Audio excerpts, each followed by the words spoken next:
Sam's Top 10. It's that time of year again. We have reached the end of 2015, so it's time to look back, reflect, and think of what our favourite gaming experiences of the year have been. Now, a couple of rules, because this isn't going to be exactly the same as everybody else's list. Number one, this is down to personal opinion, of course it is. And number two, these are games that I have played for the first time in 2015, not necessarily games that have released in 2015, because A, I've not played every game that came out this year, and B, I think that gives us a bit of variety, and if it's new to me, then it's new. Additionally, there are some games you might expect to see on this list that aren't here. For example, I do have The Witcher 3, but I received it as a Christmas present literally 2 days ago, and I've barely found 5 minutes to sit down and play it, so I don't think it'd really be fair to assess whether it's Game of the Year material on that basis. So, strap in and enjoy as we take a look at number 10. Number 10. I love hard, punishing old-school platformers. I like them even more when they're quote-unquote free on PlayStation Plus. Rogue Legacy is a game that I ended up playing for far more hours than I ever thought I would. Its generated castles meant a new experience every time, and, like other similar titles on this list, I could play it on my PlayStation Vita and share my save between that handheld, my PS3, and my PlayStation 4. The hooks sink in deep once you start upgrading your castle, giving you new classes, extending your life bar, and increasing the amount of gold you can earn. As the prices climb, you have to make it further than you did the last time in order to afford the next upgrade, giving it an element of just one more try. If you haven't checked this one out yet, I highly recommend it. Number 9.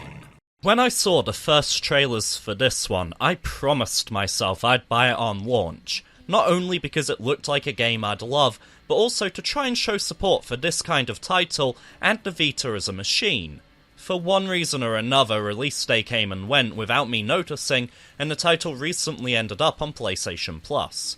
While I've still not played a whole lot of the game, what I have experienced has been everything I'd hoped for. The game has a great anime aesthetic that reminds me of the Persona series, and a fun real-time combat system that feels like a simplified Kingdom Hearts mixed with a 3D Legend of Zelda. If you own a Vita, grab this game. It's not like you have anything else to play on it, right? Number 8. I have no interest in cars, and I actively hate football, yet somehow I can't stop playing a game about cars playing football. Everyone and their mother has talked about Rocket League this year, so I'll keep it brief. I believe it's the scale of Rocket League that makes it enjoyable. The pitch is small, the cars are small, or the ball is huge depending on your worldview, and a match lasts a mere 5 minutes. Every second counts. It's energetic, it's tense, and it's just silly enough to still be hilarious. This is one of those titles where just one quick game turns into a 4-hour session before you've even realised it, and it deserves all the success it's found. Number 7. I suppose this was inevitable. Fans of classic Sonic titles are now old enough to make the game Sega won't. Freedom Planet is essentially a sequel to Sonic 3 and Knuckles, but with a different title and cast of characters to avoid copyright issues. There are elements of other Sega franchises thrown in here too. For example, the logo reminds me of Nights into Dreams. There's also a boost bounce mechanic that feels very Sparkster. The game is damn good. Anyone who enjoyed mascot platformers in the 90s will feel right at home here, and a Freedom Planet 2 was recently announced as well. Number 6. Far Cry 3 blew me away. It was one of the best games I've ever played, period. I had very high expectations going into Far Cry 4, but if I'm honest, it felt like it was just more of the same. It didn't really break any new ground. Bear in mind, that's not a bad thing. It has made this list after all. I love me some cookie dough ice cream, so if I finish a tub and then a little while later you bring me another tub, I'm going to enjoy that tub just as much. I had hoped Far Cry 4 would add some caramel sauce on top or do something a bit extra, and it kind of achieved that by adding a level editor. While you guys have been playing Super Mario Maker, I've been dicking around in Far Cry 4. Granted, it has the same problems as Mario Maker. Players by and large aren't professional game designers, they're 12-year-olds, but sometimes you get some ingenious content from the community. In fact, I dare say I've spent more time in user-created levels than I have the main game at this point. Number 5.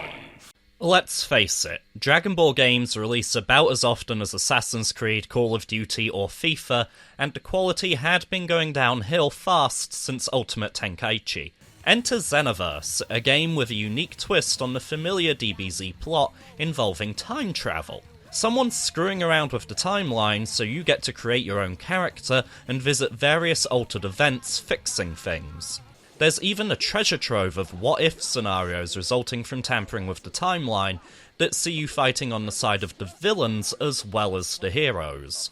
Yeah, there are some issues, including a limited character roster, all characters playing similarly to each other, and certain attacks being grossly overpowered. But that doesn't matter so much because you'll spend 99% of your time playing as your custom character that you've built, leveled up, and gotten attached to. Yes, the online lobby looks like you're walking through a virtual DeviantArt with OCs running around everywhere, but that's part of the charm.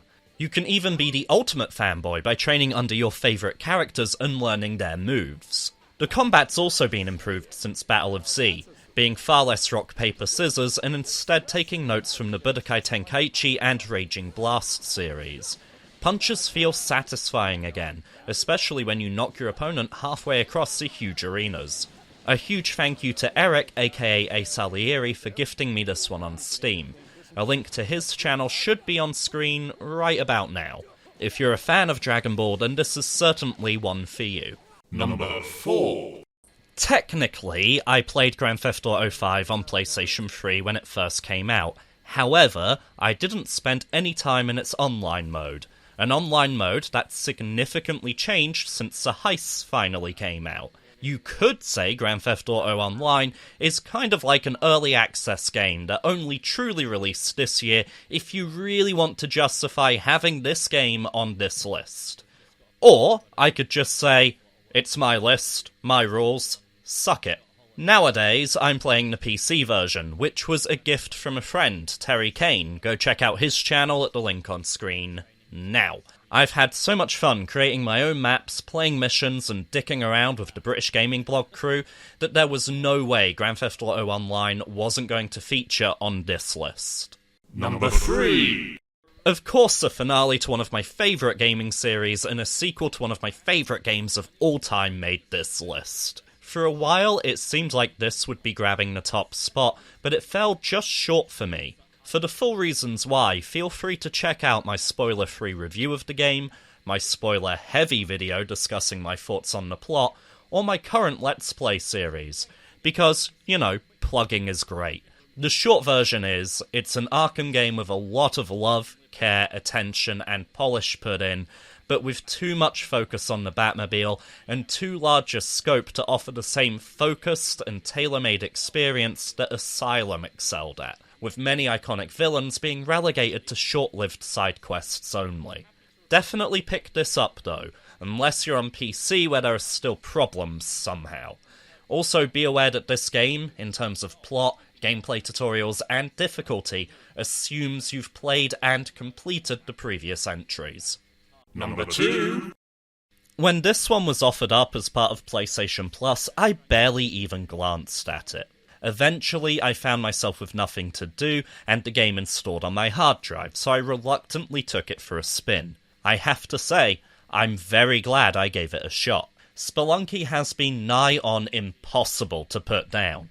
It's got fantastically tight, responsive controls, the 2D hand-drawn graphics are simply gorgeous, and it's got that rare trait of being easy to play but difficult to master. Levels are automatically generated each time you play, meaning you're highly unlikely to ever play with the same layout twice. You can't plan or prepare, you can simply learn from your mistakes, assess the situation, and react. It's an absolute gauntlet, testing your platforming abilities to their limit, where one wrong move will send you all the way back to the start. There are also a ton of secret levels, characters, and items to be found, giving you hours of replayability. The sense of discovery found here is almost unrivaled. It's easy to see how this climbed so high up my list. Number 1. This game has had its fair share of controversies. Accusations about how Konami have treated their staff, particularly Hideo Kojima, questionable implementation of microtransactions, and a seemingly missing third chapter, to name but a few. I commonly find that when these sorts of things are present, it fosters resentment and ill will towards a game that makes it very difficult to then look at what's actually on offer and fairly assess how that stacks up on its own merit. For me, Metal Gear Solid 5 has provided hour after hour of high-quality entertainment, and I still only have a completion rate of 46%. I'm having more fun with this title than any other game I've played this year, and I keep coming back to it to play more missions and side ops. Sometimes I'll boot the game up and just sit there micromanaging Mother Base without doing anything else. Seriously, managing Mother Base, assigning staff, and choosing what equipment to research is more addictive than it has any right to be. The controls are smooth, the AI is deadly. All guns blazing and stealth are both equally viable options in almost every scenario. This is the most polished Metal Gear I've ever played. Even if there's supposedly missing content, this is still a massive game. Say what you will, Metal Gear Solid 5 continues to deliver a great gameplay experience for me, enough so to earn it the top spot on this list. So those have been my top 10 favourite games of 2015, with Metal Gear Solid 5 The Phantom Pain taking the top spot. What have been your favourite games of 2015? Let me know in the comments below, or if you've got your own video with your own top 10, let me know and I'll give that a watch too. I've been Sam, thank you very much for watching, and if you like what you've seen, be sure to like, comment, subscribe, all that good self-promotion stuff.